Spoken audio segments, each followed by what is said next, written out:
isang misteryosong manika. Pangalan niya po ay si Chucky Nini.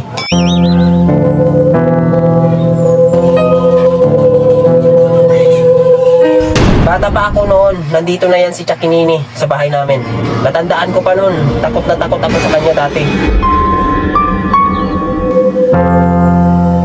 Hinahabol niya kasi yung mga batang supot, kaya may dala-dala yan ng gunting para pamutol sa mga hari ng mga bata.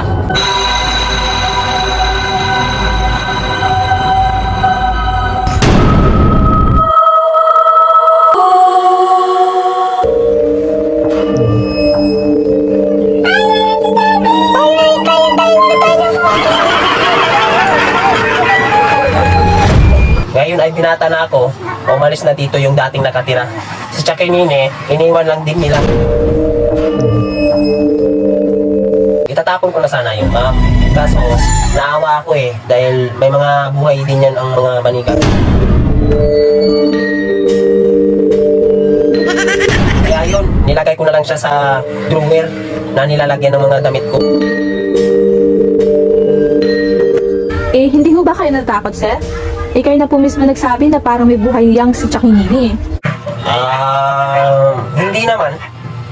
Bagamat, hindi naman siya nananakit nananansing lang. So, okay lang yun. Okay lang yun sa akin. Kasi sa akin, kung saan siya masaya, doon ako susuporta. Ano bang ginagawa mo, Chucky Nini? Ha? Kiliti naman yan. Ano bang ginagawa mo?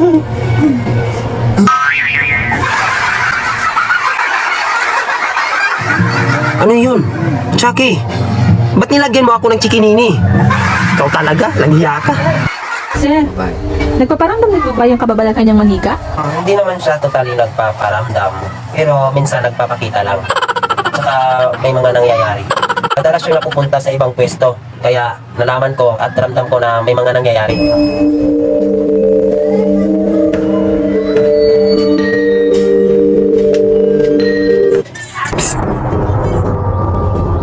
Huwag kang umihi dyan. Tapos minsan ng mga underwear ko, sinampay ko sa bahay. Ilang minuto lang nawawala.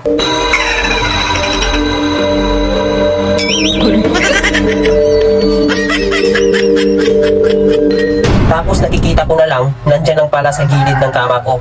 Hinigaan niya pa. Chucky Nini, anong ginagawa mo sa bed ko?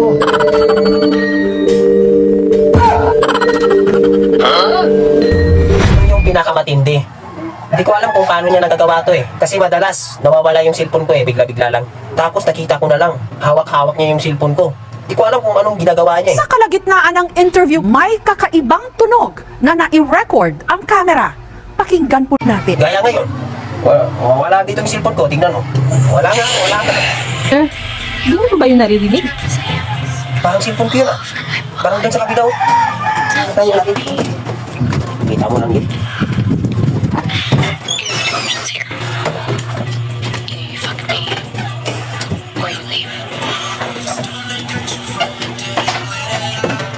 Dito banda mo. Ito ka, mama. Oh, sabi ko na nga ba Ayan ka naman, Chucky Nini, ha? Kabastos. Naku, nanonood ka naman ng ganyan. Bawal yan. Ikaw talaga, Chucky Nini, pasaway ka. Ikaw talaga, Chucky Nini. Akin na itong cellphone. Ikaw talaga, tignan mo, ibang-iba talaga yung pinapanood niya. Talaga si Chucky Nini, nag-iisip talaga sa ganito. Ano pag tinitingin-tingin mo? Cellphone ko to. Diyan ka lang. Sabi ko, diyan ka lang, bahay mo yan. Kailangan yung cellphone ko. Isa pa sa hindi ko maintindihan o ipaliwanag na halos araw-araw na lang, pagka-umaga, pag-ising na sa gabi na siya.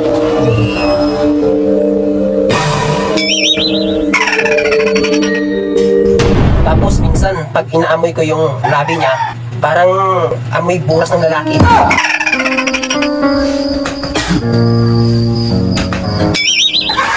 Kaya hinagis ko siya sa labas ng bahay. Tapos, pagkagising ko sa umaga, andyan naman siya sa tabi ko. Nagkabit ang aming team ng CCTV sa bahay ni Herms dyan para malaman namin kung totoo ang kinikwento niya.